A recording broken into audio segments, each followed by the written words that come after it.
안녕하세요. 사례를 통해 알아보는 부패 공익신고자 보호보상제도 강의입니다.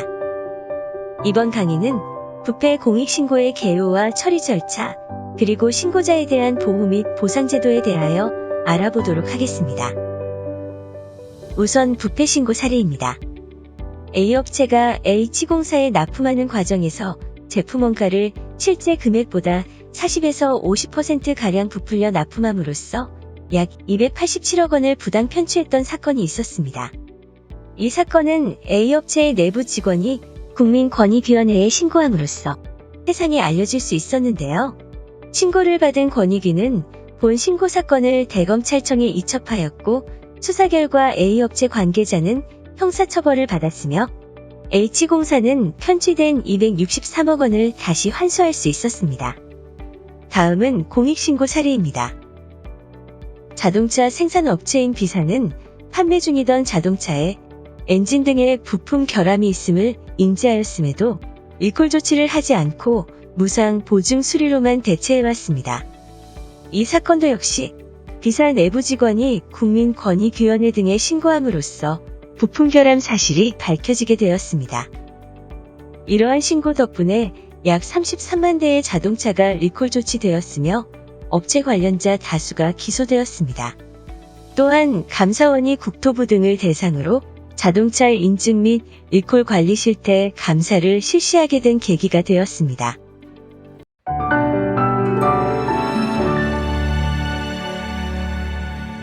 이와 같은 사례에서 알 수 있듯이 부패 공익신고의 중요성은 매우 크다 할 수 있겠는데요.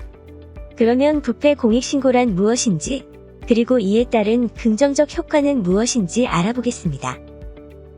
그럼 부패 신고란 무엇일까요? 부패방지권익위법 제2조 제4호에 따른 부패행위란 첫째, 공직자가 직무와 관련하여 지위나 권한을 남용하거나 법령을 위반하여 자기 또는 제3자의 이익을 도모하는 행위.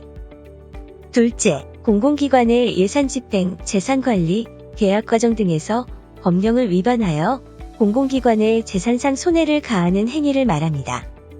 아울러 이와 같은 행위나 그 은폐를 강요, 유인하는 행위 또한 부패행위에 해당하며 이러한 부패행위를 국민권익위원회나 피신고자의 소속기관, 지도감독기관에 신고하는 것을 부패신고라 합니다.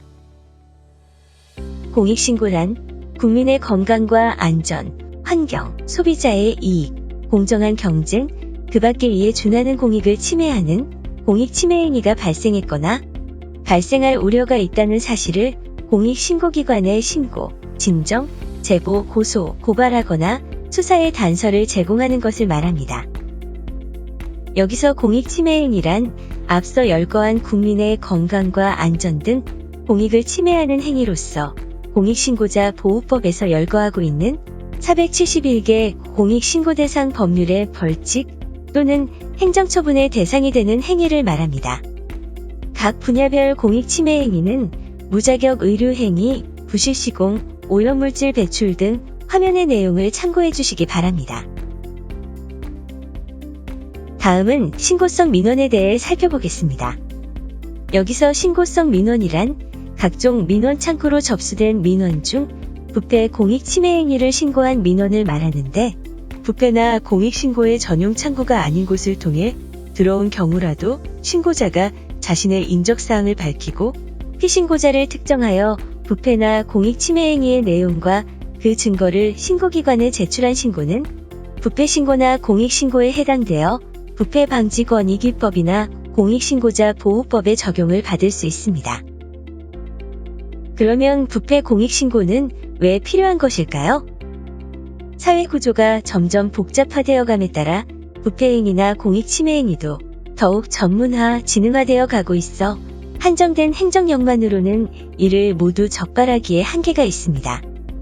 그렇기 때문에 부패 공익신고제도는 행정력이 미치지 못하는 사각지대에서 발생할 수 있는 공공부문의 부패와 민간부문의 공익침해 행위를 국민의 자발적인 신고를 통해 효율적으로 적발하고 예방하도록 하는 기능을 합니다.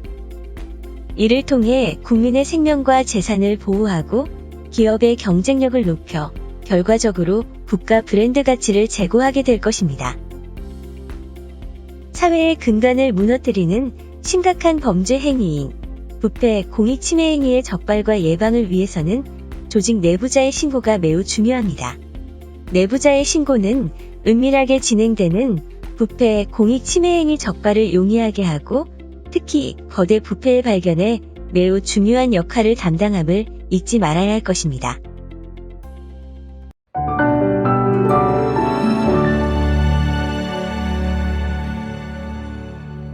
다음은 부패 공익신고 방법과 처리 절차에 대해 알아보겠습니다.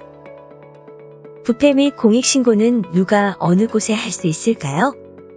부패 공익신고는 누구나 가능하며 국민권익위원회 또는 수사기관 등을 포함하여 법령에서 정하고 있는 신고기관에서 신고할 수 있습니다.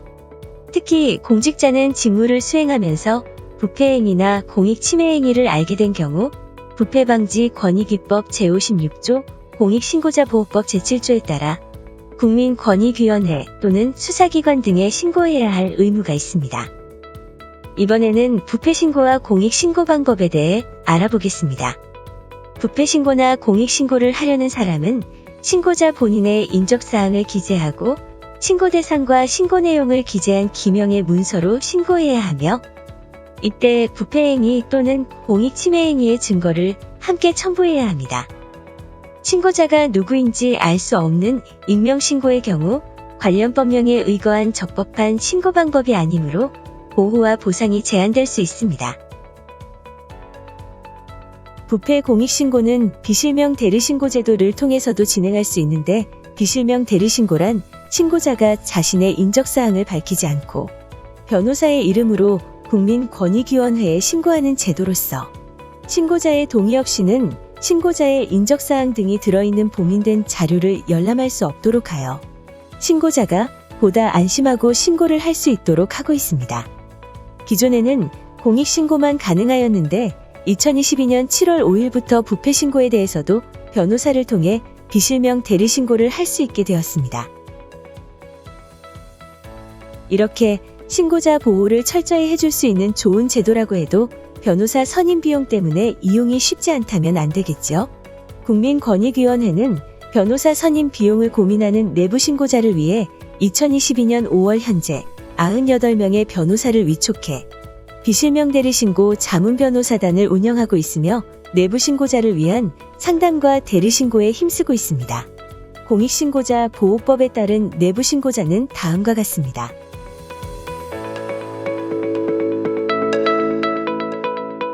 다음은 국민권익위원회에 접수된 부패 공익신고의 처리 절차입니다.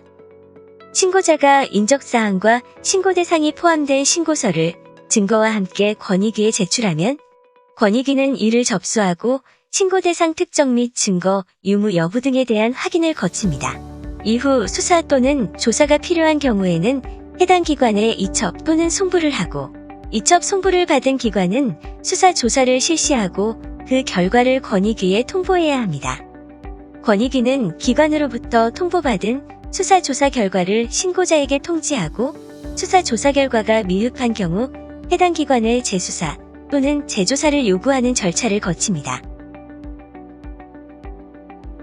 다음은 개별 기관에 접수된 부패 공익신고 처리 절차입니다.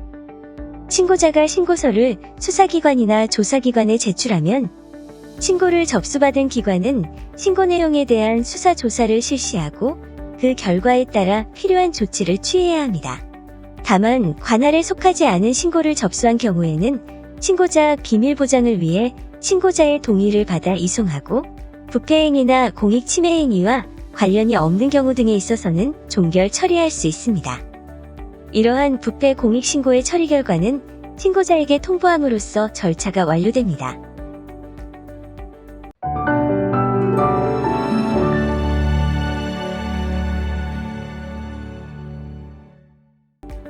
그러면 신고 처리 시 유의해야 할 중요사항은 무엇일까요? 이번 장에서는 신고 처리 시 중점사항 및 신고 사례에 대해 알아보겠습니다.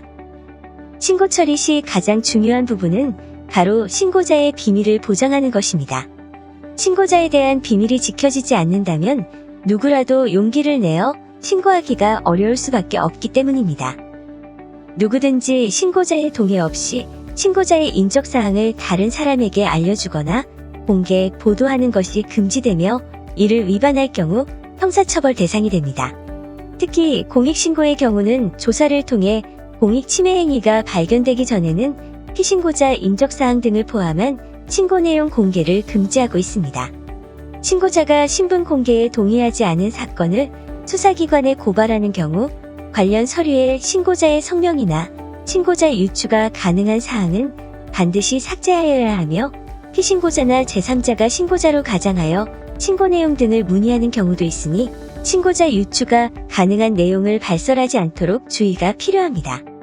그리고 신고자에 대한 신변 위협, 불이익 조치에 대한 사실을 알게 된 경우 즉시 권익위에 보호 조치를 신청하도록 적극 안내하고 신고 처리 결과를 통지할 때 신고자에게 보호, 보상 제도 안내문을 반드시 제공해야 합니다. 그럼 신고자의 신분 유출 사례들에 대해 알아보겠습니다.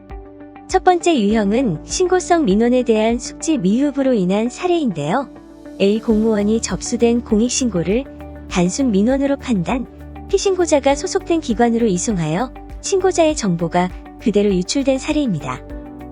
두 번째 유형은 접수 및 처리 과정의 부주의에 의한 사례로서 신고자는 권익위에 피신고자를 신고한 것 외에 경찰에도 고소하였는데요. 이와 관련하여 피신고자가 경찰에 고소장을 정보 공개 청구하자 담당 경찰관 B는 이를 처리하는 과정에서 권익위 신고 내용까지 그대로 공개하여 신고자가 권익위에 신고한 사실까지 알려지게 된 사례입니다.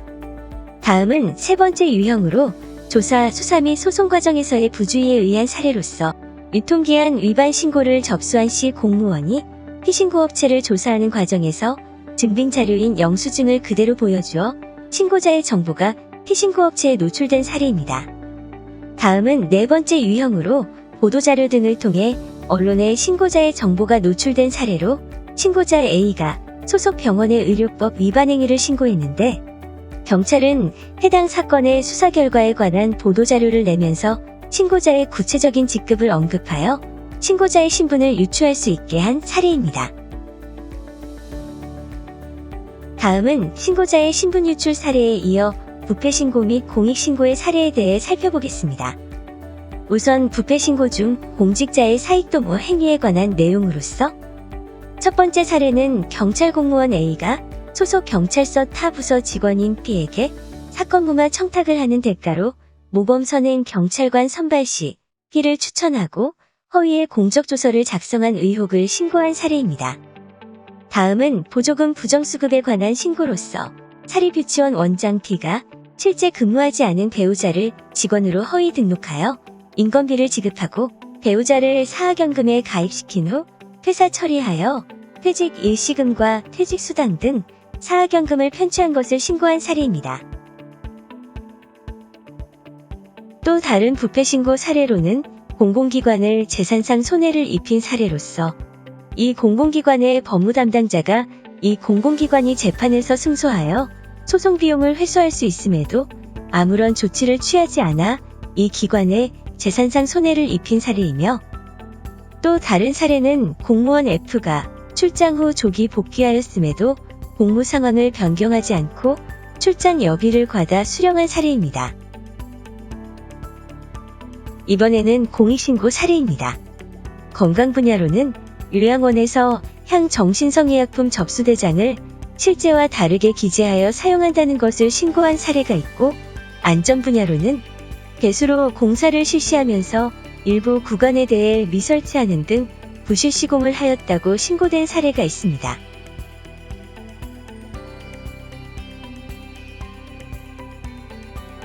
다음 환경 분야에서는 플라스틱 제품 제조업체에서 대기오염 방지시설 필터를 규정과 다르게 사용하여 대기오염 물질이 배출되고 있다고 신고한 사례가 있고 소비자 이익 분야로는 수입산 식용 오일의 원산지를 국내산으로 허위 표시하고 이를 학교 급식용으로 유통하고 있다고 신고한 사례가 있습니다. 다음은 공정경쟁 분야로서 국내 기계업체들이 구매 입찰 때마다 메신저 등을 사용, 낙찰 물량 및 가격 등을 모의하여 담합했음을 신고한 사례이고, 마지막으로 이에 준하는 공익 분야로 공공기관 임원이 관리하는 용역업체 인사 담당자에게 공공기관 임원의 친척이 채용되도록 부탁하였고, 용역업체 인사 담당자는 내부 규정과 절차를 무시하고 공공기관 임원의 친척을 채용한 사실을 신고한 사례입니다.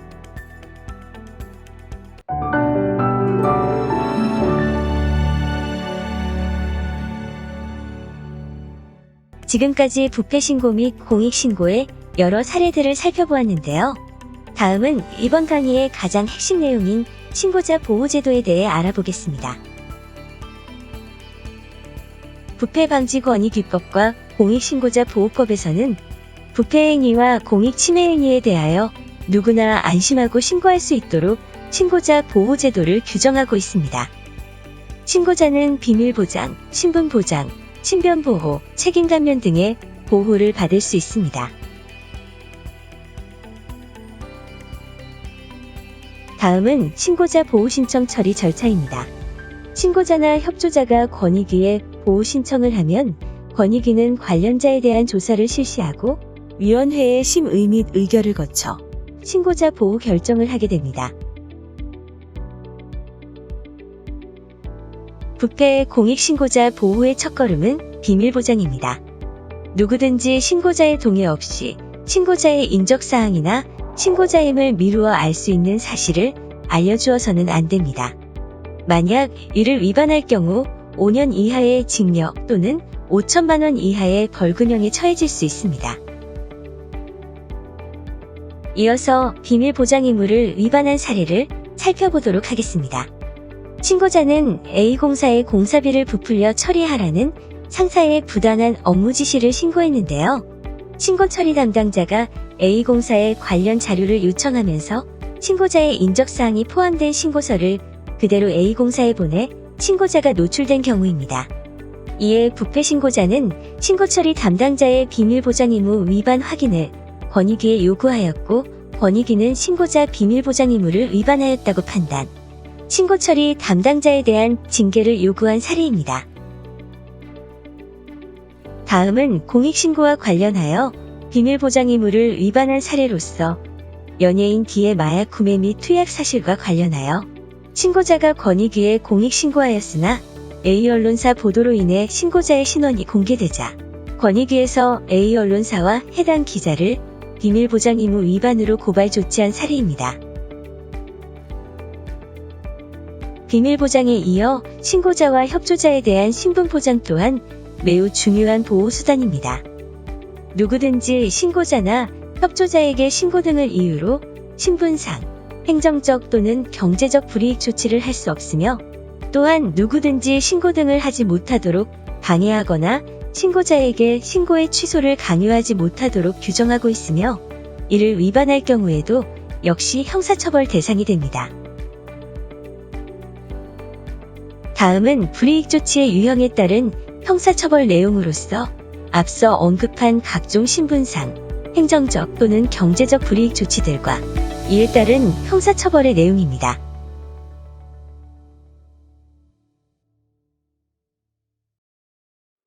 부패 신고자가 불이익 조치를 받아 권익위에 신분보장 등 조치 신청을 하면 권익위는 불이익 조치를 한 자에게 30일 이내의 기간을 정하여 원상회복 등을 요구하는 결정을 하여 신고자를 보호합니다.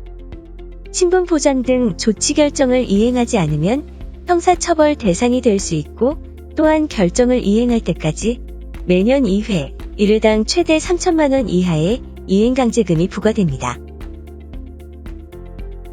부패 신고자에 대한 불이익 조치가 예정되어 있거나 진행 중이고, 신분보장 신청에 대한 권익위 결정 시까지 회복하기 어려운 피해가 발생할 우려가 있는 경우에는 신고자의 신청 또는 권익위 직권에 따라 45일 이내의 기간을 정해 불이익 조치 절차를 중지할 것을 요구할 수 있습니다.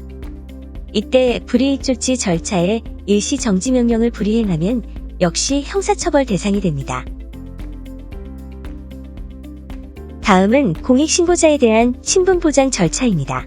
공익신고자나 협조자는 불이익 조치를 받을 우려가 명백한 경우 불이익 조치 금지 신청을 할 수 있고 권익위는 불이익 조치 금지 권고를 하게 됩니다. 불이익 조치를 이미 받은 경우 보호 조치 신청을 할 수 있고 권익위는 불이익 조치를 한 자에게 30일 이내의 기간을 정하여 원상회복 등을 요구하는 보호 조치 결정을 합니다. 확정된 보호 조치 결정 불이행 시 형사처벌 및 이행강제금 부과 대상이 됩니다. 다음은 부패 신고자에 대한 신분보장 사례에 대해 알아보겠습니다. 신고자는 모 공사 사장이 채용시험에서 면접 점수 조작을 지시했다는 의혹을 신고했고, 이후 신고자는 해당 공사로부터 해임 처분을 받게 되어 권익위에 해임 처분을 취소해달라는 신분보장 조치를 요구하게 됩니다. 이에 권익위는 해당 공사 사장에게 신고자의 원상회복을 요구하고 불이익 조치자에게 과태료를 부과한 사례입니다. 이번에는 공익신고자에 대한 신분보장 사례인데요. 어린이집 교사인 신고자는 어린이집의 부실급식과 아동학대에 대해 공익신고를 하였으나 시정명령 처분을 받은 어린이집 원장이 운영정지 처분을 받은 것처럼 속여 신고자에게 사직서를 요구한 경우입니다.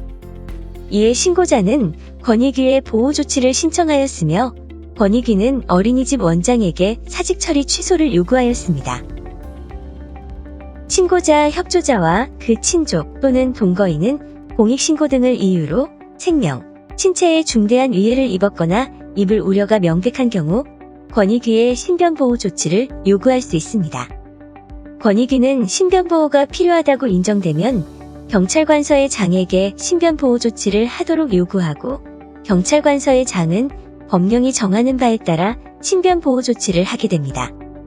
신변보호의 방법으로는 참고인이나 증인으로 출석, 귀가시 동행, 대상자의 주거에 대한 주기적 순찰 등이 있습니다. 다음은 부패 신고자에 대한 신변보호 사례로서 공사업체인 D사에서 시설물 일부를 미시공한 의혹을 신고하자 피신고자 측으로부터 미행을 당하는 등 신변에 불안을 느낀 신고자가 권익위에 신변보호 조치를 요구한 경우입니다. 이에 권익위는 신고자에 관할 경찰서에 순찰 강화 등 신변보호 조치를 취하도록 요구한 사례입니다. 이번에는 공익신고자에 대한 신변보호 사례로서 신고자가 자재 구매단가에 부당인상 의혹을 신고하자 피신고자가 폭력배를 동원, 신고 취하를 강요하는 등 신변상의 위협을 가하였습니다. 이에 신고자는 권익위에 신변보호 조치를 신청하였고 권익위는 관할 경찰관서장에게 주기적 순찰 등 신변보호 조치를 요구한 사례입니다. 다음은 책임감면 제도입니다. 부패 공익신고와 관련하여 신고자 등의 위법 행위가 발견된 경우 그 형이나 징계 등의 감면을 받을 수 있습니다. 또한 부패 공익신고 내용에 직무상 비밀이 포함되어 있어도 직무상 비밀 준수 의무를 위반하지 않은 것으로 보며 피신고자가 공익신고로 인하여 손해를 입은 경우에도 공익신고자에게 손해배상을 청구할 수 없습니다. 그럼 책임 감면 사례를 살펴보겠습니다. 우선 부패 신고 사례로 신고자는 소속단체에 보조금 부정사용 의혹을 신고하였는데 1심에서 신고자의 가담행위에 대해 징역형을 선고하였습니다. 이에 권익위가 법원에 책임 감면 제도를 안내하였고 2심에서 신고자의 형량이 벌금 200만 원으로 감형된 사례입니다. 다음은 공익신고 사례로 입찰 담합행위를 A기관에 자진신고한 신고자가 부정당업자로 입찰 참가 자격의 제한 처분을 받으면서 책임 감면을 신청한 경우입니다.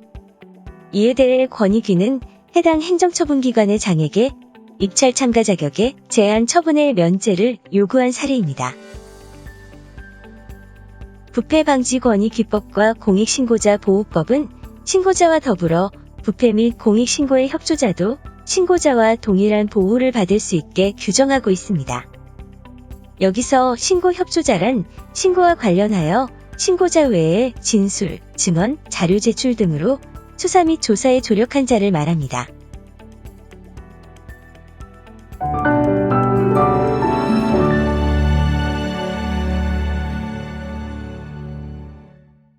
다음은 신고자에 대한 보상제도에 대해 알아보도록 하겠습니다. 신고 보상제도는 공익을 증진시키고 국가 수익 증대에 기여한 신고자에게 금전적 인센티브를 주는 제도로서 보상금, 포상금, 구조금 세 가지가 있습니다. 먼저 보상금의 지급 규정을 살펴보면 신고를 통해 국가 및 지자체 등의 직접적 수익의 회복이나 증대를 가져온 경우 지급하게 되는데, 신고자는 수익 회복액의 일정 비율을 보상금으로 지급받을 수 있습니다. 여기서 보상금은 부패 신고의 경우 국민권익 규원을 신고자, 공익 신고의 경우 모든 공익 신고기관을 신고한 내부 공익 신고자가 지급 대상에 해당됩니다. 보상금 지급 사유는 몰수, 추징금, 벌금, 과태료 부과 등이 있으며 부패 신고 및 공익 신고의 구체적 보상금 지급 사유는 다음과 같습니다.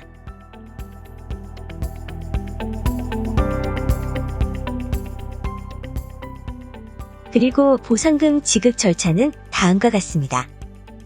우선 신고자가 입증자료, 처리 결과 공문 등 관련 자료를 구비하여 보상금 지급 신청서를 제출하면 권익위는 조사 및 확인 과정을 거쳐 보상금 지급 여부 및 지급 금액에 대한 심의 의결을 하게 됩니다.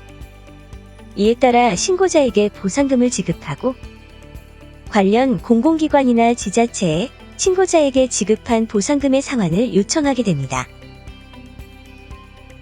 다음은 부패 신고자에 대한 보상금 지급 사례들을 살펴보겠습니다. 첫 번째 사례, A 요양병원이 거액의 요양급여를 부정수급한 사실을 권익위에 신고하였는데 조사 결과 부정수급액 환수는 물론 제재금까지 부과하였습니다. 이 신고로 인해 80억 4천여만 원의 공공기관 수입 회복과 증대가 있었음이 인정되어 신고자에게 보상금 2억 306만 원을 지급 결정한 사례입니다. 또 다른 사례는 신고자가 주택보급사업 과정에서 보조금 부당 편취 신고로 5억 123만 원의 공공기관 수입에 회복과 증대가 인정되어 4,828만 원의 보상금을 지급받은 경우입니다. 참고로 지금까지 지급된 부패 신고 보상금의 역대 최고액은 11억 600만 원이었습니다.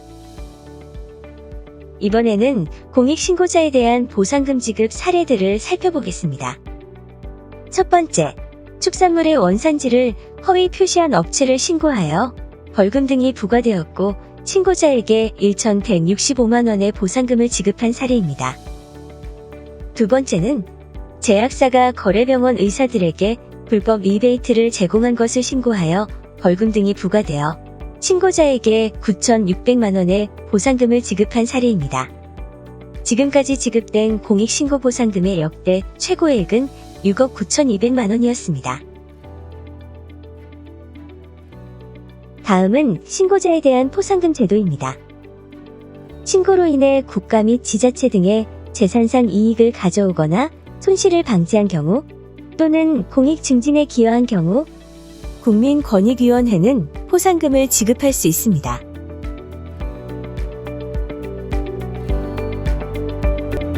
포상금은 피신고자에 대한 형의 선고 등이 있거나 신고로 제도 개선이 이루어지는 등 공익 증진에 기여가 있다고 인정되는 경우 지급하고 있습니다. 구체적인 포상금 지급 사유는 다음과 같습니다.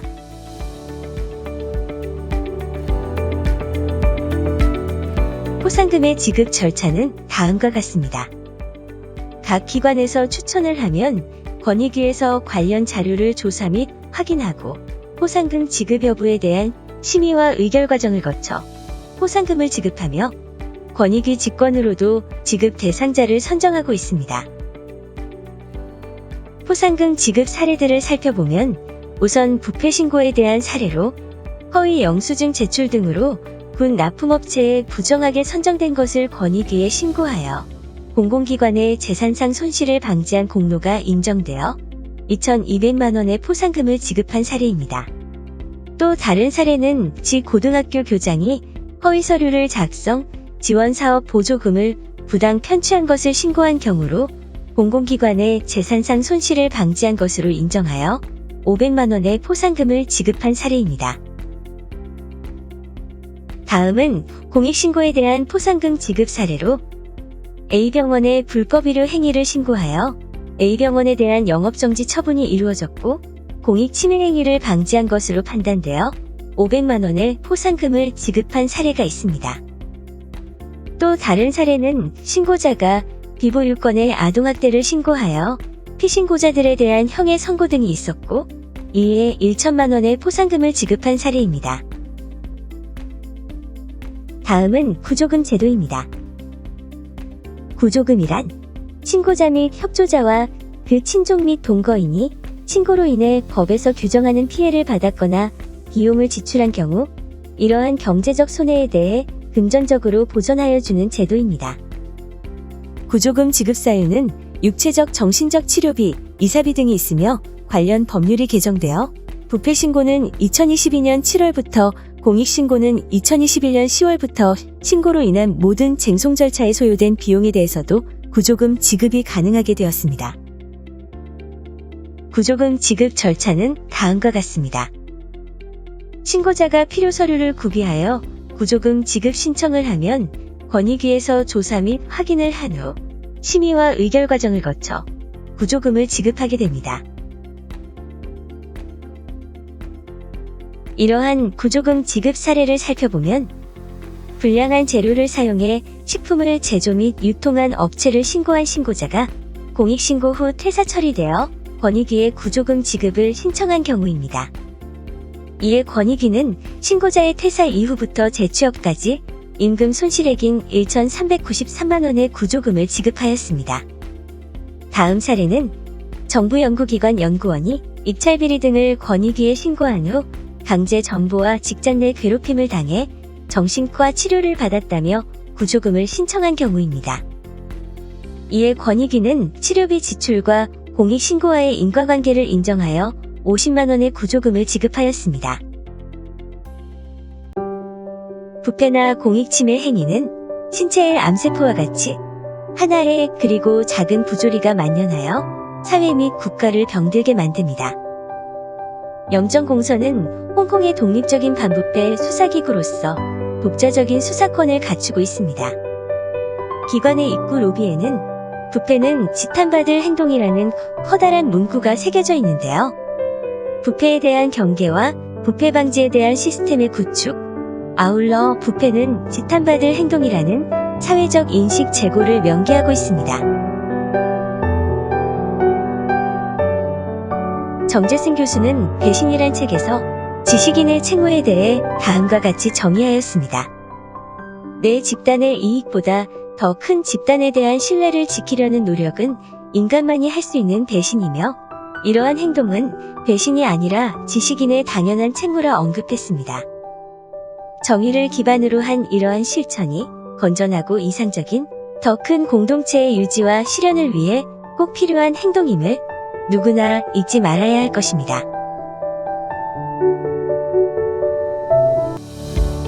지금까지 부패 공익신고자에 관한 보호 및 보상제도와 여러 사례들에 대해 알아보았는데요. 제도에 대한 명확한 인지와 규정의 준수, 신고에 대한 사회적 인식의 올바른 제고가 반드시 필요하다 할 수 있습니다. 세상을 바꾸는 당신의 용기에 박수를 보내며 부패 공익신고를 통한 정의의 실천으로 더욱 건강하고 살기 좋은 대한민국이 실현되리라 생각됩니다. 지금까지 시청해주셔서 감사합니다.